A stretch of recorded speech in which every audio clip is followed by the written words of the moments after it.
భారతీయుల ఆరాధ్య దైవం రఘుకుల నందనుడు శ్రీరామచంద్రుని జీవిత గాథ రామాయణాన్ని ఎన్నిసార్లు విన్నా తనివి తీరదు.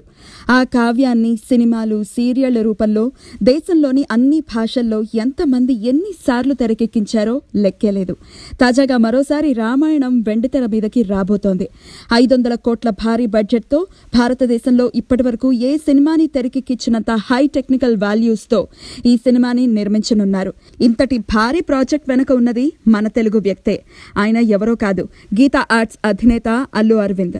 హిందీ నిర్మాత మధు మంతెన, ప్రైమ్ ఫోకస్ అధినేత నమిత్ మల్హోత్రాలతో కలిసి అరవింద్ ఈ చిత్రాన్ని నిర్మించనున్నారు. అంతర్జాతీయ స్థాయిలో నటీనటులు, సాంకేతిక నిపుణులు ఈ చిత్రానికి పనిచేయనున్నారు. అక్టోబర్ లేదా నవంబర్లో షూటింగ్ ని ప్రారంభించే అవకాశాలున్నాయి.